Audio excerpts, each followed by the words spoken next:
Hello my dear students, Srishti classes में आपका स्वागत है। एक कक्षा 10 का हम लोग बैच पढ़ रहे हैं जिसका रसायन विज्ञान में। आज हम लोग इसमें चैप्टर की बात करेंगे। जो इसमें थ्योरी दिया गया है विस्थापन अभिक्रिया, इसे हम विस्थापन अभिक्रिया कहते हैं, डिस्प्लेसमेंट रिएक्शन कहा जाता है। तो इसमें जो है आपको विस्थापन विस्थापन किसे कहते हैं, विस्थापन कितने प्रकार का होता है, यानी कि विस्थापन की अभिक्रिया किसे कहते हैं, विस्थापन अभिक्रिया कितने प्रकार की होती है। तो विस्थापन किसे कहते हैं, तो विस्थापन में कहा जा रहा है कि वह अभिक्रिया जिसमें एक तत्व दूसरे तत्व को उसके विलयन से हटा देता है, अर्थात विस्थापन कर देता है, उसे ही विस्थापन अभिक्रिया कहते हैं। विस्थापन अभिक्रिया दो प्रकार का होता है, एकल विस्थापन अभिक्रिया होता है और दूसरा जो है द्वि विस्थापन अभिक्रिया, या इसे ही कहा जाता है उभय अपघटन अभिक्रिया कहा जाता है। तो यहाँ पर हम बात करेंगे एकल विस्थापन अभिक्रिया। एक कौन सी अभिक्रिया है, एकल विस्थापन अभिक्रिया किसे कहते हैं। एकल विस्थापन अभिक्रिया को ज्ञात करने के लिए आपको कोई भी रिएक्शन प्राप्त करने के लिए आपको सबसे पहले तत्वों की क्रियाशीलता याद रखनी पड़ेगी। तो तत्वों की क्रियाशीलता आपको दिया गया है, potassium, sodium, calcium, magnesium, aluminium, zinc, ferrous और एसेंटीन है, पीवी लेड है, हाइड्रोजन है, कॉपर है, एचजी है, सिल्वर है, गोल्ड है। ये सभी एक दूसरे के प्रति क्रियाशीलता पर ये आधारित है। तो इसमें हमें ज्ञात करना है, पहले हम पढ़ेंगे एकल विस्थापन अभिक्रिया किसे कहते हैं। तो एक विस्थापन अभिक्रिया, एकल विस्थापन अभिक्रिया, एकल विस्थापन अभिक्रिया तब होती है जब एक तत्व किसी यौगिक में दूसरे तत्व को विस्थापित या विस्थापन करता है, उसे ही हम एकल विस्थापन कहते हैं। एकल विस्थापन अभिक्रिया तब होती है जब एक तत्व किसी यौगिक में दूसरे तत्व को विस्थापन कर देता है, उसे ही हम एकल विस्थापन अभिक्रिया कहते हैं। जैसे कहा गया है कि एक धातु केवल एक धातु को विस्थापित करती है, एक अधातु केवल एक धातु अधातु को विस्थापित करती है। तो इसमें दिया गया है, तो अब इसमें अभिक्रिया कह रहा है कि दिया है कि फेरस Fe+, इसमें और दिया है, कह रहा है कि CuSO4 से अभिक्रिया करते हैं तो क्या प्राप्त होता है।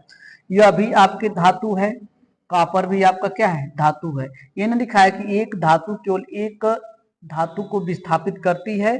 तो अब यहाँ से इसकी प्रतिक्रियाशीलता देखेंगे, कॉपर के Cu, कॉपर से प्रति किसका, आपको फेरस का Fe का क्रियाशीलता क्या है, अधिक है, क्या है, अधिक है।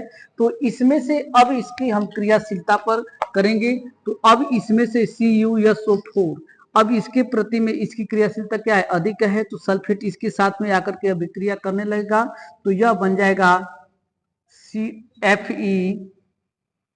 FeSO4 और इसमें से Cu क्या हो जाएगा, विस्थापित हो जाएगा। क्या हो जाएगा, Cu विस्थापित हो जाएगा। दिखाई नहीं दे रहा है, देखिए यहाँ पर फेरस Fe के साथ CuSO4 के साथ हम अभिक्रिया करते हैं, तो इसमें से जो कॉपर है क्रियाशीलता से क्या है, इसकी क्रियाशीलता क्या है, अधिक है। Fe की क्रियाशीलता कॉपर से क्या है, अधिक है। तो SO4 जो है किसके साथ अभिक्रिया करने लगेगा, तो Fe के साथ जाकर के ये मिल जाएगा, तो FeSO4 हो जाएगा और इसमें से कॉपर जो है विस्थापित हो जाएगा। इसी को ही कहते हैं एकल विस्थापन, केवल एक ही धातु जो क्या विस्थापित हो रहा है, तो इसे ही कहते हैं हम क्या, एकल विस्थापन कहते हैं। जैसे जिंक है Zn, तो जिंक प्लस CuSO4 रहेगा, तो उसी तरह से सेम हो जाएगा। तो यहाँ पर भी हो जाएगा ZnSO4 और इसमें से Cu क्या हो जाएगा, विस्थापित हो जाएगा। फिर इसी तरह से और भी अभिक्रिया है, दिया है कि Pb+, इसमें CuCl2 दिया है, कॉपर क्लोराइड दे दिया गया है, तो इसमें से उसी तरह से फिर अभिक्रिया करेगा, तो यह PbCl2 प्लस Cu क्या हो जाएगा, विस्थापित हो जाएगा। यह आपकी क्या है, एकल विस्थापन अभिक्रिया कहती है। अब इन सब के लिए आपको क्या याद करना है, क्रियाशीलता याद करनी है। और इसके प्रति, हाइड्रोजन के प्रति इसकी क्रियाशीलता क्या है, सभी की अधिक है, और हाइड्रोजन के प्रति इन सब की क्रियाशीलता क्या है, कम है। जब नीचे की तरफ आएगा तो कम रहेगा, जब ऊपर की तरफ जाएगा तो क्या रहेगा, अधिक रहेगा। हाइड्रोजन के प्रति क्रियाशीलता इसकी क्या है, कम है। जब इसके ऊपर ऐसे जाएगा तो यह क्या रहेगा, अधिक, ये कम रहेगा। तो हाइड्रोजन के प्रति ये जहां पर भी मिलेंगे आपकी क्रियाशीलताएं, उसके साथ में कोई रिएक्शन नहीं करेगा, और इसके साथ में जो जब भी कहीं भी मिलेंगे हाइड्रोजन के प्रति, तो उनके साथ में क्या करेंगे, अभिक्रिया ये करेंगे। तो इसी तरह से आपको दिया गया है द्विविस्थापन अभिक्रिया किसे कहते हैं। तो जिन अभिक्रियाओं में यौगिक के आयनों अथवा अन्य घटकों को अदला बदली होती है, उसे द्विविस्थापन या उभय घटन अभिक्रिया कहते हैं। तो उभय अपघटन अभिक्रिया क्या होती है, तो आपने समझ लिया कि द्विविस्थापन अभिक्रिया को हम अपघटन को हम क्या करते हैं, द्विविस्थापन अभिक्रिया को हम उभय अपघटन अभिक्रिया भी कहते हैं।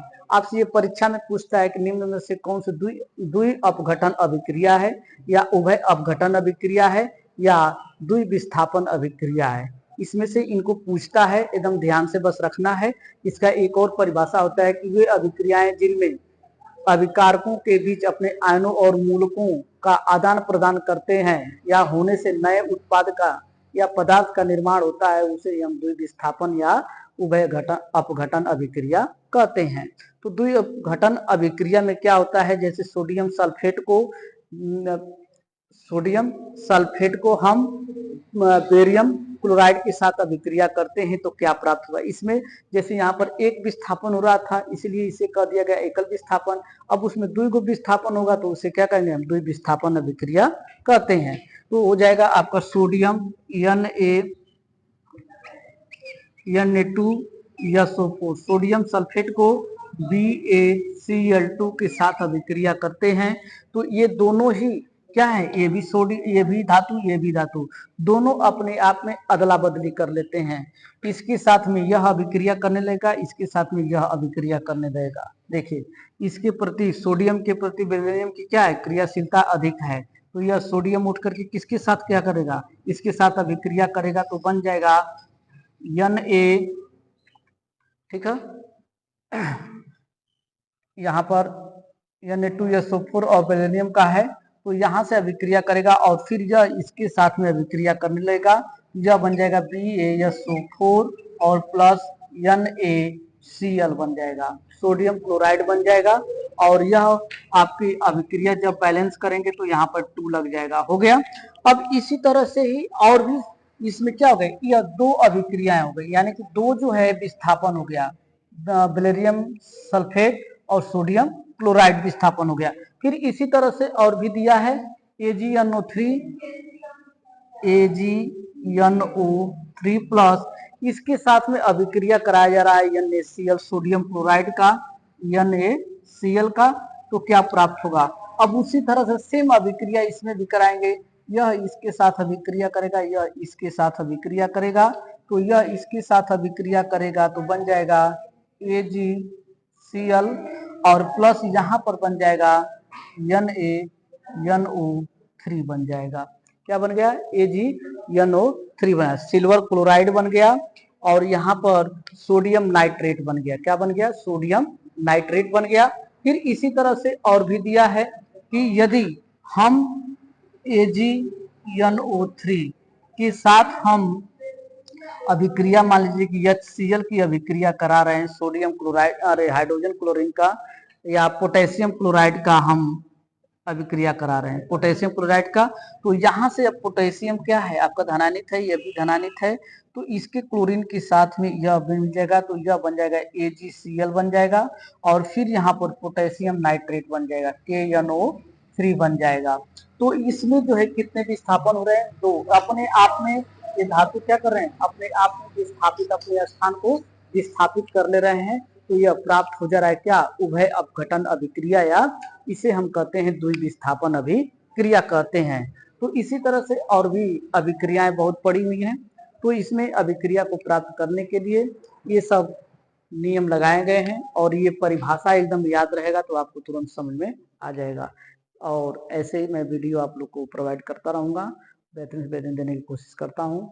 और हमारे चैनल को लाइक शेयर सब्सक्राइब कीजिए। बहुत बहुत धन्यवाद।